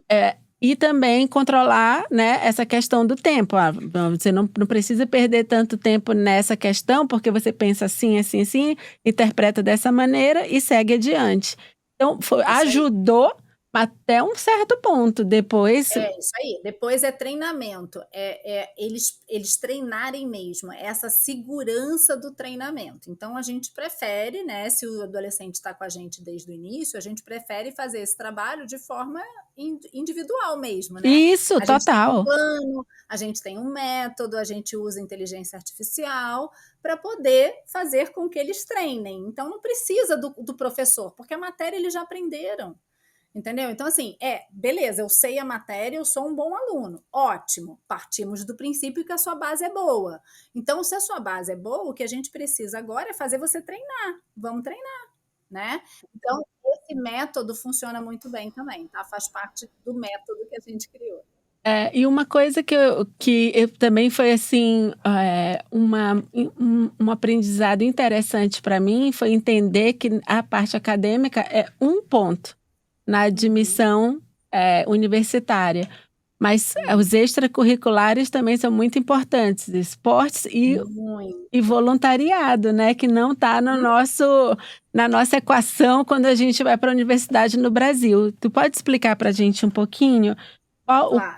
quanto que o extracurricular faz a diferença para entrar na Então, universidade vamos lá. americana? O extracurricular, ele passa a ser contado como parte do currículo acadêmico daquele adolescente a partir do 8º para o 9º ano. Então, no verão, quando seu filho termina o middle school, esse verão do middle school para o high school já está valendo, tá? Então, você já pode começar a aproveitar esse período para poder fazer com que ele faça. A gente brinca que ele tem que fazer aquilo que ele não está acostumado a fazer, né? Que é tudo que está fora da sala de aula. O que está dentro da sala de aula, ele entende bem, né? É mais fácil da gente explicar. Mas o que está fora da sala de aula, que a gente vai ter que mostrar lá na frente, ele não entende ainda, né? Então a gente tem que inspirá-los a fazer. E aí a gente começa esse trabalho de formiguinha, né, orientando ele. Normalmente eles começam, né, Minush, por trabalhos voluntários muito simples, né? Vamos trabalhar num bank de comida, no food bank, vamos ajudar um orfanato, vamos carregar não sei o que para os velhinhos, vamos. A gente começa a inspirá-los a fazer atividades que a gente chama de trabalhos voluntários para a comunidade, né? Então, o americano tem muito isso, né? Devolver para a comunidade aquilo que eles recebem. Então, se eu estou recebendo educação, se eu tenho essa condição, por que eu não posso devolver para a minha comunidade, né? Então, o americano faz isso desde novinho, né? Ele inspira o filho a começar a fazer isso desde pequeno. Então, a gente também pode começar a fazer, né? O adolescente tem por objetivo trabalhar esse perfil, né, da empatia, do cuidado com o outro, de entender o problema da sua comunidade. Então a gente começa com os trabalhos voluntários mais simples, né? E ao longo do tempo a gente vai desafiando o adolescente a criar ideias, né? Então, dando um exemplo, uma menina lá de Miami, ela tem um irmão que ele é especial. E aí ela criou um projeto que chama Heartstrings, Strings of Heart. Tem até um Instagram que é uma graça, que é dar aula de tênis para crianças com síndrome de Down. Por quê? Porque é uma das atividades, né, de coordenação motora que é muito importante para a criança especial. E o pai dela era professor de tênis, então ela conseguiu uma quadra pública na região dela e criou um projeto. né? Então, o projeto é uma gracinha, depois eu até te mando, é um coração formado com 2 raquetes de tênis. E é uma graça, foi a forma que ela encontrou de se conectar com esse irmão, né, que tem síndrome de Down. Então, faz parte do projeto de impacto dela. Lógico que isso é um projeto que a gente começou quando ela estava no 9º ano, né? Não é da noite para o dia que a gente consegue fazer isso, que a gente consegue inspirar o jovem a construir essas ideias. Mas é um projeto que certamente, quando ela for aplicar para a faculdade, eles vão olhar. Por quê? Porque isso inspirou ela de várias formas, né? Isso inspirou ela a ter mais empatia, a acolher esse irmão que não se identifica tanto com ela no aspecto acadêmico. Ela é super smart, ela é super inteligente, ela faz as matérias mais avançadas da escola dela e o irmão já não faz. Né? Então, como é que ela se conecta com aquilo? E aí foi muito bonito ela desenvolveu todo o projeto, né? E hoje ela conseguiu botar em prática. Ela está no último, ela vai aplicar agora para a faculdade. Ela começou o application dela, ela está entrando no 12º ano. Mas foi um projeto que precisou de 2 anos para amadurecer na cabecinha dela. Né? Quando a gente falava, vamos pensar, vamos construir alguma coisa, nunca vinha essa ideia na cabecinha dela. Até que isso fez sentido. Né? Então, esse projeto de inspirar aquilo que está fora da sala de aula, aquilo que não é esperado que eles façam, né? Depende muito do individual. E muitas vezes a gente só consegue fazer de uma forma muito bonita e muito valiosa se eles começam cedo. Né? Total. Isso a gente. Chegar lá no 11º ano, no verão do 11º ano, onde a criança já está lá desenvolvendo todos os essays, tudo que tem que fazer, ainda falar, pensa aí num projeto que chame a atenção da faculdade. Não vai ser verdadeiro, a faculdade vai saber que não é dela. A Patrícia pode pensar em 1 milhão de projetos, não interessa, mas não fala para você, entendeu? Está na cabeça da Patrícia. Eu acho que o mais importante... Isso não é valioso, entende? Valioso é aquilo que o adolescente faz com intenção, com propósito, com protagonismo, né? Então, para isso, a gente precisa de tempo. Porque o que mostra, acima de tudo, nesses projetos, ainda mais se é criado pelo aluno, é liderança, é Sim. proatividade, é como tu falaste, é empatia. Então, a gente teve essa experiência com a nossa filha, ela... no período do high school, ela estudava numa escola evangélica, uma escola cristã aqui em Frisco, e era uma escola predominantemente branca, né, uma raça predominante eram crianças brancas texanas e de maioria evangélica. E aí, desde o início, ela falava, mas eu sou a única pessoa estrangeira. Não era, mas cabeça de adolescente, você sabe como é. Era minoria, definitivamente. Não chegava nem a 30% do corpo, do corpo letivo da escola. Mas eu falava para ela, e o que tu vai fazer com isso? Desde o início, desde quando ela entrou lá no 8º ano do middle school, eu falava, essa é a tua realidade. E tu pensa que no mercado de trabalho vai ser diferente?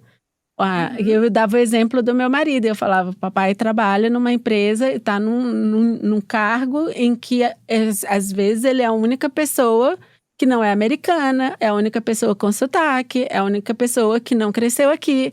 Não tem como mudar essa realidade. O que tu vai fazer com isso? E ela ficou com isso na cabeça. Quando chegou no high school... E começou, né, ali no final do sophomore year, início do junior year, ela falou, mamãe, eu tenho um projeto. Eu quero criar um clube um clube de espanhol na escola. A gente veio da Espanha, né? Então, ela ficou muito fluente em espanhol. Sim. E tinham outras crianças, né, que eram também de famílias latinas que já falavam espanhol. Então, ela falou, a gente vai criar um clube de espanhol na escola. E o primeiro projeto que eles fizeram juntos foi uma noite multicultural na escola. Legal. E foi interessantíssimo. A gente fez, né, a mesa do Brasil e tudo. Mas foram grupos de vários países se apresentar.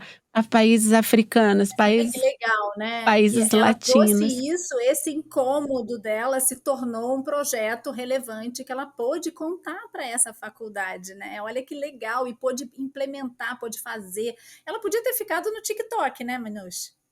Ela podia, não podia? Exato. Podia ter ficado lá. E às vezes eu sinto que as pessoas falam, e eu já ouvi, né, até as crianças falando: "Ah, eu não vou fazer trabalho gratuito". Não é trabalho gratuito, é um trabalho voluntário, como tu falaste, Paty, dando de volta para a comunidade. Mas se às vezes não é o que está no teu coração, veja o que tá e faça na escola. Cria um Isso aí. clube, faz a minha filha, além do de espanhol ela também criou o clube Earth Club, que é o clube do verde, né, da terra, Sustentabilidade. né, com coisas de sustentabilidade. E foi muito interessante, eram todas coisas que interessavam ela, e aí é o que tu falaste. Demonstra de verdade quem é a criança, não foi uma coisa criada só para mostrar para a universidade. Isso é uma grande pegadinha, né? A gente brinca. É muito fácil você entrar no ChatGPT e botar lá, cria um projeto de impacto para mim. Beleza, ele vai criar. Mas o coração dela tá falando para aquilo.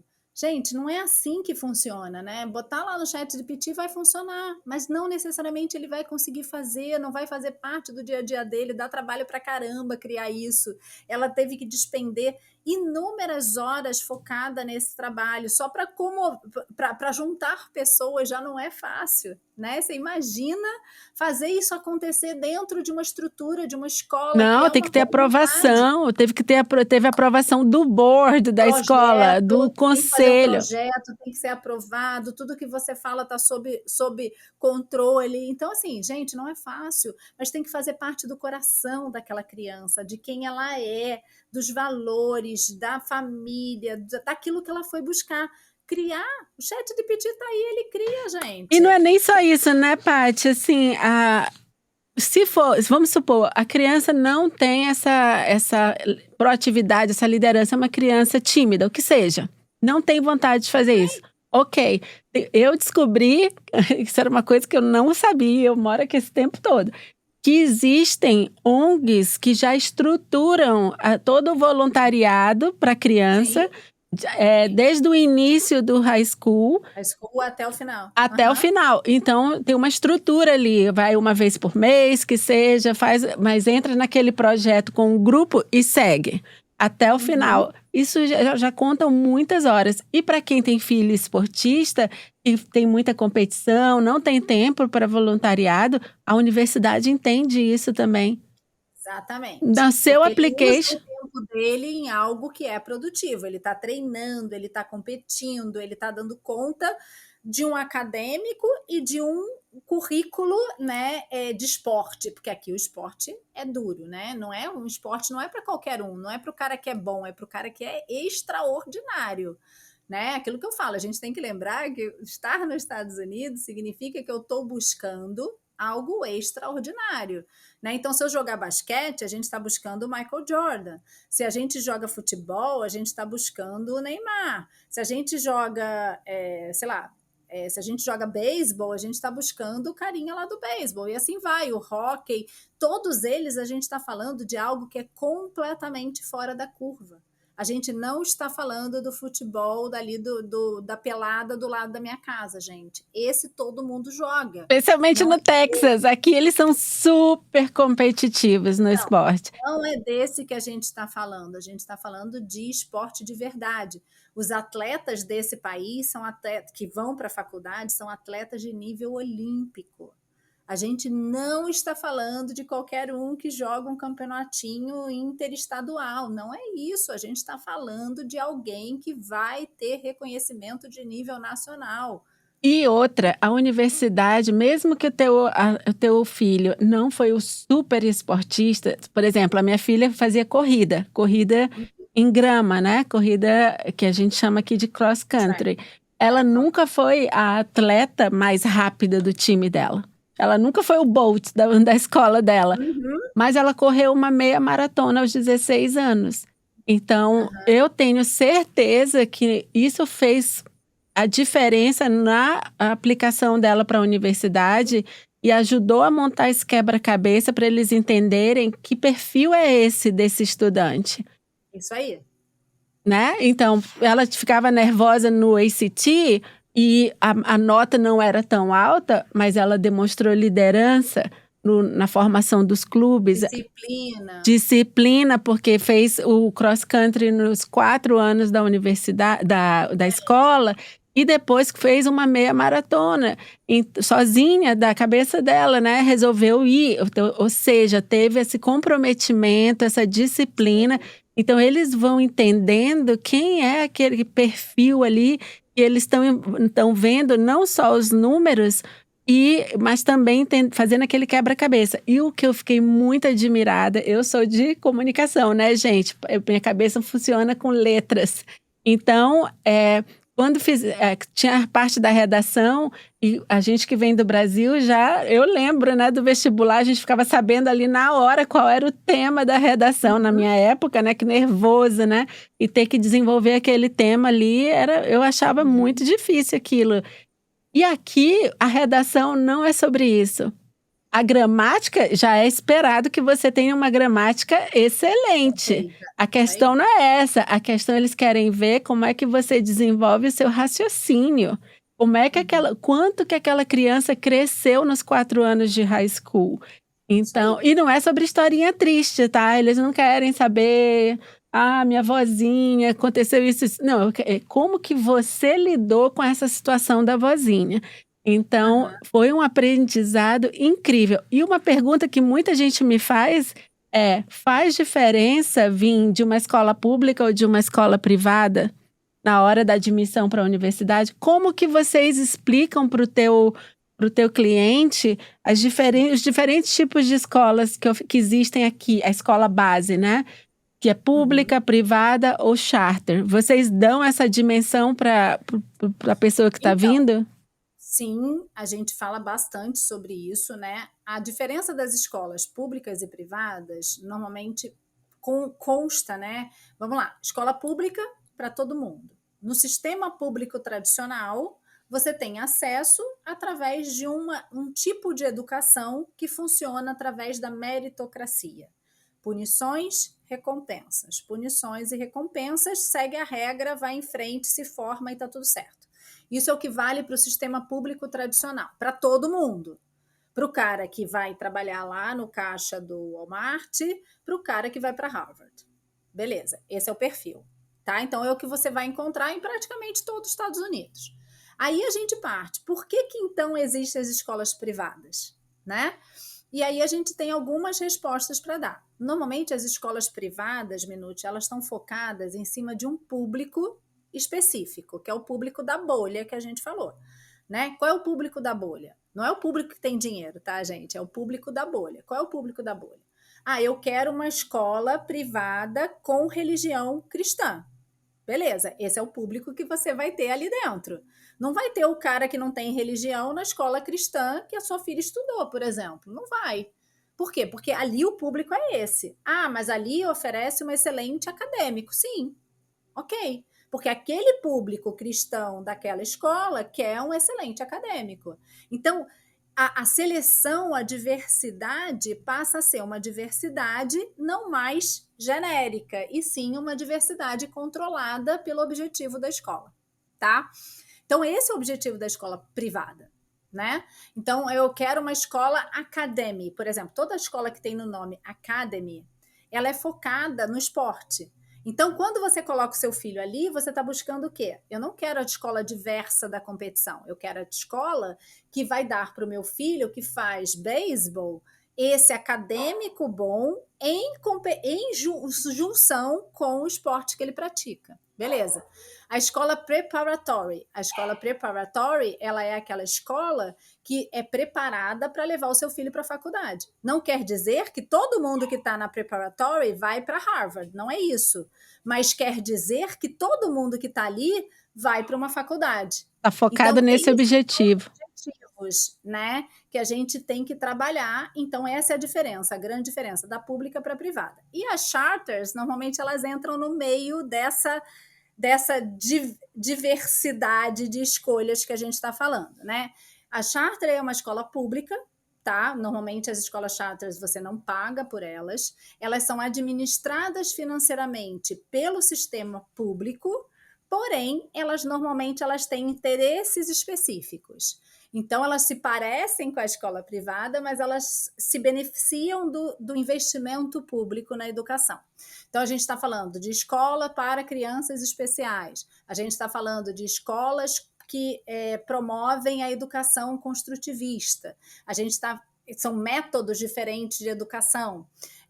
A gente está falando de escolas que são focadas, por exemplo, na leitura e na escrita, né? Então, crianças que não se adequam a grandes turmas, que precisam de pequenas turmas para aprender. Então, de novo, é uma especificidade da sua família, individual. Não existe o melhor, né? Eu Nem sempre certo nem errado. não existe o melhor, não existe o certo, não existe o errado. A gente tem que tirar tudo isso da nossa cabeça e a gente tem que entender o que a gente, como família, veio buscar. Né? O que a gente, como família, está disponível para navegar junto com o filho. Eu estou disponível para navegar o sistema tradicional? Beleza, eu vou lá na escola pública tradicional. Vai ter uma escola legal? Vai. Eu vou entender, eu vou navegar, eu vou buscar. Ótimo, lindo, beleza, vamos lá. Eu não suporto essa diversidade, não é para mim, não é o que eu quero, não faz parte do que eu entendo. E, mais uma vez, a gente não está falando de preconceito, a gente está falando de conceitos, de valores da família. Né? Então, eu quero uma escola privada e está tudo bem. Né? Como você falou, quando você voltou, você preferiu uma escola menor, privada, que tinha uma religião de fundo ali, que faz parte dos seus valores, e está tudo bem. Ela chegou no mesmo lugar, percebe? Se o cara tivesse na pública tradicional, se ele está na privada com religião, se ele está na charter com uma vertente específica, não importa.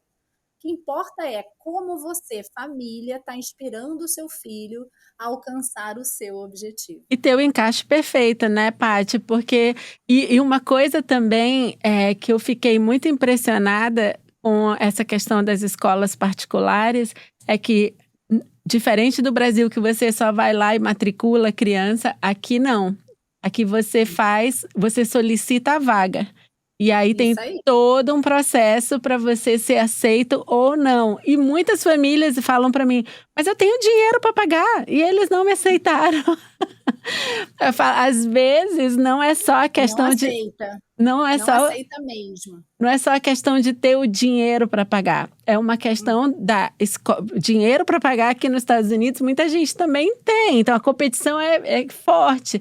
E também a escola vai avaliar o perfil daquela família e ver se encaixa também com o perfil Com o deles. perfil da escola, exatamente. Isso é muito comum, né? A gente está cansado de aplicar, e isso funciona muito bem no perfil faculdade, né? Porque é exatamente assim que funciona para a faculdade escolher a sua filha, mas a gente está cansada de saber que assim, aquele perfil daquela criança não é para aquela faculdade, mas ela cisma em aplicar, beleza.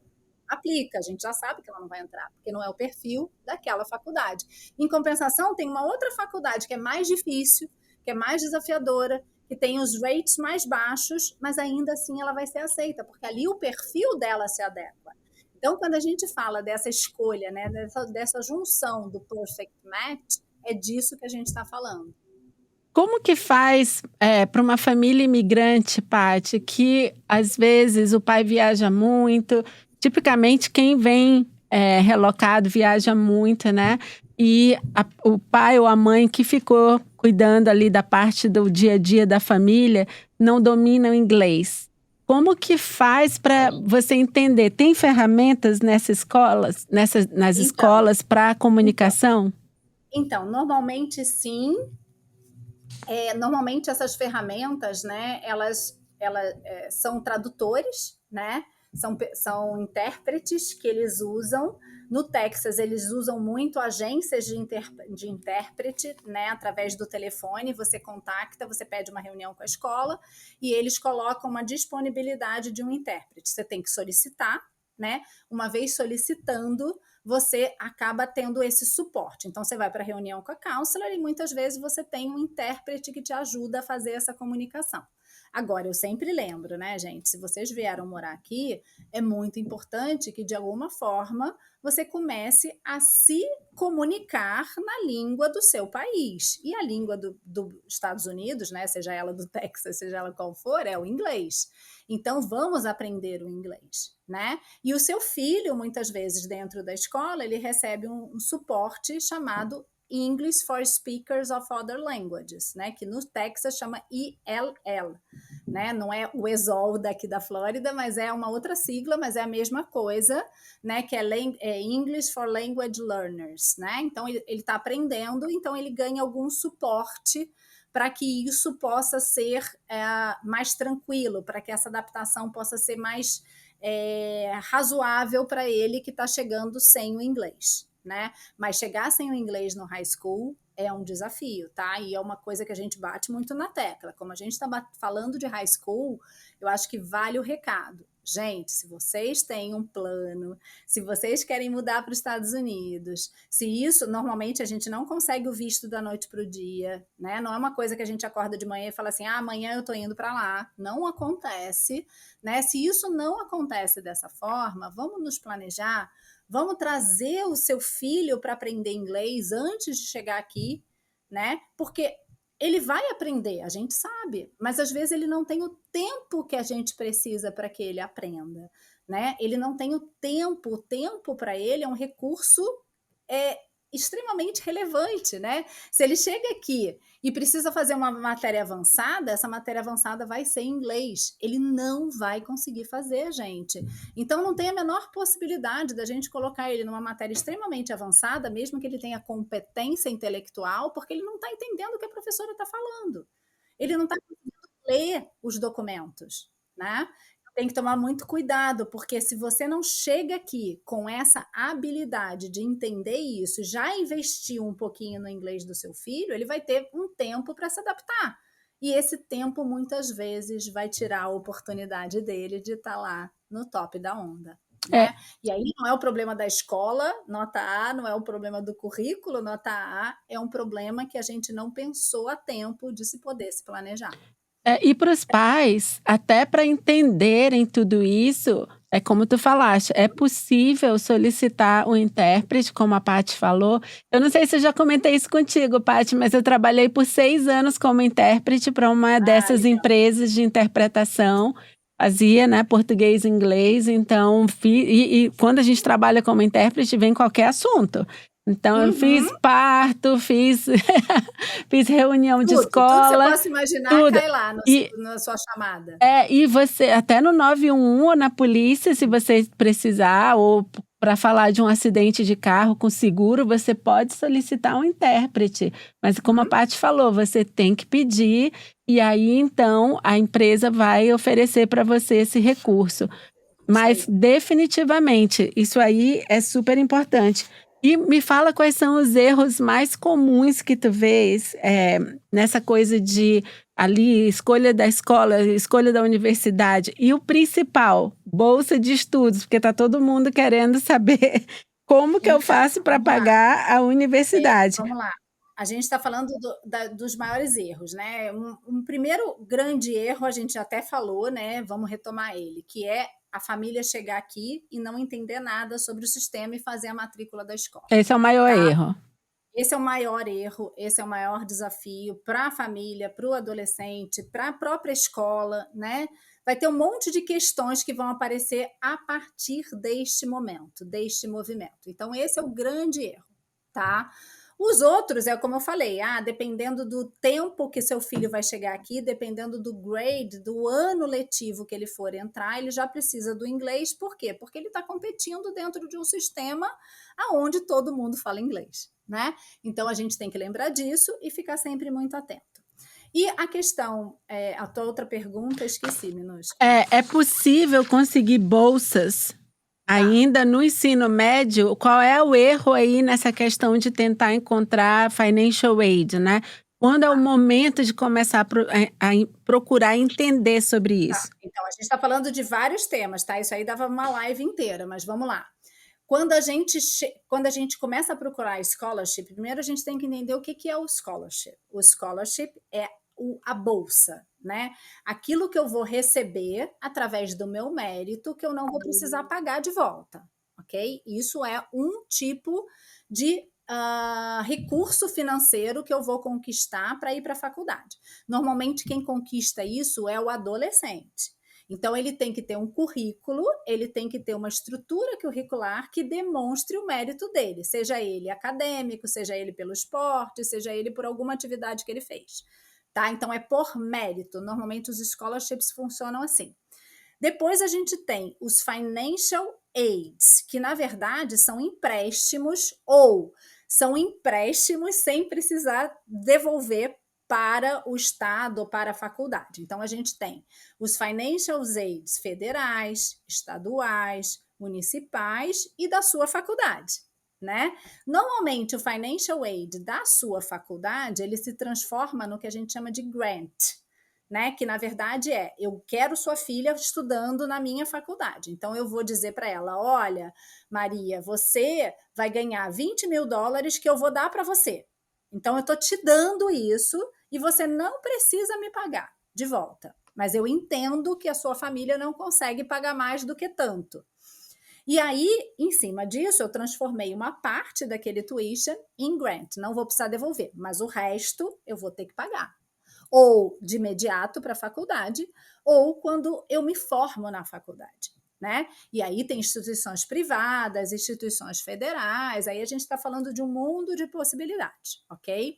Quando a gente fala do estado que você mora, né? E por isso a gente falou da questão por que o Texas é diferente, por que a Flórida é diferente, por que a Geórgia é diferente.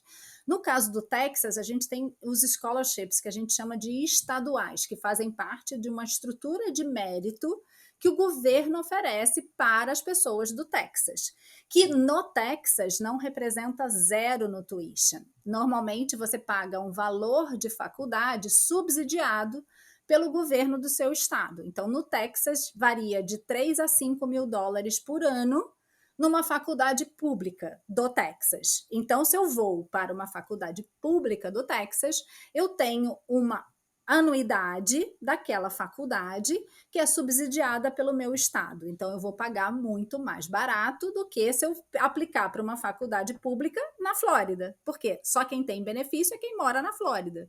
Só quem tem o benefício nas faculdades públicas do Texas é quem mora no Texas. Então, a gente tem que tomar muito cuidado com isso, porque é justamente aí que entra, né, uma expertise de potencialização do mérito. Né? Porque quanto melhor for o mérito do seu filho, menos, teoricamente, ele vai ter que pagar numa faculdade. Ah, então tá, Paty, meu filho vai ser o top 1 e vai pagar 0 em Harvard? Não. Por quê? Porque em Harvard é uma instituição pública, particular, né? É uma instituição privada e que todo mundo lá é o top 1 da escola. Então não adianta verdade. você ser o top 1, porque o top 1 da escola dele vai se transformar no top 1000 de Harvard. Então, todo mundo está competindo com todo mundo. Então, lá você não vai ter bolsa de mérito. Não existe bolsa de mérito em Harvard. Existe financial needed. Então, beleza, você é o top 1 da sua escola e você não tem condição de pagar a minha faculdade, eu vou avaliar a sua situação financeira. Se a sua situação financeira diz para mim que você não consegue pagar, eu vou pagar a faculdade para você. E uma coisa que eu aprendi no processo da minha filha é que aqui nos Estados Unidos, do jeito que a consultoria, né? A consultora, claro, tudo individualizado, dependendo do que o seu filho, do perfil acadêmico do seu filho e o que ele almeja, né? No caso da minha filha, foi feita uma lista de universidades baseada em tudo que ela queria. Ela queria uma universidade que fosse numa cidade grande. O counselor vai juntando todos aqueles requisitos do aluno e vai montando uma lista de universidades aonde o perfil daquela criança possa ter interesse para aquelas universidades e aumentem a chance da criança receber financial aid e para não é? Ir para um honors college dentro da universidade, que mesmo na universidade é como a high school. Tem os níveis diferentes, existem as honor colleges dentro das universidades que, se o aluno é muito bom aquela universidade deseja aquele perfil acadêmico, às vezes oferece da criança ir para o honors college. Então, forma uma lista que as escolas que você sabe que a criança vai ser aceita, uma que a chance já fica ali meio a meio, já é mais difícil, e as que são o sonho, né. E Uhum, dali você vai recebendo, manda a solicitação de vaga, aquelas uhum. universidades vão responder, e dependendo do interesse dela naquele perfil daquele aluno, elas oferecem bolsas, Isso aí. ajuda financeira, não só Uhum. pela necessidade da família, mas também para a criança ter interesse de ir para aquela universidade e eles Sim, captarem aquele talento, né. sim, sim. Eu fiquei Isso muito aí. impressionada de entender isso. Qual é o valor, Paty, que uma família tipicamente tem que se preparar para pagar para uma universidade? Os americanos, como a gente falou no nosso primeiro episódio, tipicamente Aham. os americanos já pagam uma Uhum. ferramenta financeira que existe Adiantado, aqui, né. desde que a criança nasce, já faz os Aham. 529 da criança, porque aquele bolinho, né, vai aumentando com os juros Uhum. ao longo dos anos para ter aquele valor da universidade quando a criança fizer 18 anos. Mas Uhum. os pais brasileiros, que tipo aí mínimo, máximo tu recomenda ou tu dá uma ideia de valores? Eu brinco que é de 0 a 100 mil dólares por ano, né? E é exatamente isso, né? Você pode, dependendo do seu status imigratório, dependendo de como você chega aqui, dependendo da construção curricular, dependendo do tipo de faculdade que o seu filho vai entrar, você pode pagar zero. O meu filho hoje estuda na Universidade da Flórida pagando zero, ele não paga nada. A minha filha estudou numa faculdade privada pagando zero, zero literal, nem dorme ela pagava, nem nada. Então, assim, do zero ele existe, mas ele depende de uma construção curricular de mérito potencializada, né? Então, beleza, fui por ali. E aí os 100 mil. Os 100 mil são aquelas faculdades de mais prestígio, como a gente falou, que ele pode até entrar, que ele também vai ter um desafio, que ele também vai ter um propósito, que ele também vai ter que se desafiar, mas que pode custar 100 mil dólares por ano. E a gente sabe que existem carreiras que você vai ter que investir não só 4 anos, mas você vai ter que investir 10 anos. Então a gente tem que tomar muito cuidado com essas siglas. Por quê? Porque esses números podem representar um caminhão de dinheiro, né? Que muitas vezes, como você mesmo falou, a gente não tem. O 529 ele funciona muito bem para quem vai estudar nas faculdades públicas do seu estado, né? Mas também pode não ser a melhor opção para aquela família fazer esse tipo de investimento. Se ela consegue guardar dinheiro, se ela consegue fazer isso, pode ser que esse não seja o melhor produto. Então, tudo precisa ser muito estudado, tudo precisa ser muito pensado, mas em média, né? Para a gente dar um número médio, né? Uma família chegando do Brasil com o currículo direitinho, ele pode, dependendo do estado, ser muito beneficiado e pagar praticamente zero, tá? Isso até o final do high school. E ele pode, em média, gastar de 40 a 60 mil dólares numa faculdade de nível intermediário, que é o que ele vai conseguir alcançar. Então, de novo, o nosso trabalho, né, nesse momento, ele é extremamente importante. Por quê? Porque a gente vai te orientar exatamente no final do processo, né? A gente não vai fazer isso para você, mas a gente vai te dizer o que você está buscando, a gente vai te dar os números, a gente vai poder te fazer um planejamento, você vai poder se planejar. Porque se eu olho só uma college list, que eu não sei quais são os benefícios financeiros que eu vou ter, eu preciso entender qual é a diferença do meu filho entrar numa faculdade pública no meu estado e do meu filho entrar numa faculdade pública em outro estado. E depois, quanto custa entrar numa faculdade privada? Aonde eu vou conseguir o scholarship? Isso tudo, gente, a gente está falando de dinheiro. Né? A gente está falando de muitas vezes poupanças que nós não tivemos, de guardar dinheiro que nós não guardamos, porque a gente morava no Brasil e a gente gastava dinheiro com a educação todo mês. Então, isso não acontece, né? Então, a gente não tem isso. Então, a gente vai ter que entender, aprender e usar isso a nosso favor. Então, eu sempre falo que o custo do trabalho, né, fazendo um pouco do marketing, né? O custo do nosso trabalho não é um gasto, é um investimento. Total. Certeza que, independente de onde o seu filho vai chegar, o investimento que você fez foi em busca de uma educação de qualidade. Ah, Paty, mas eu me mudei para não pagar nada na educação do meu filho. Tá, fake news. Se você mudou para não pagar nada, o que vai acontecer é que provavelmente você vai gastar tudo na faculdade. Tudo que você não tem, inclusive, porque vai ter que ter alguém para pagar.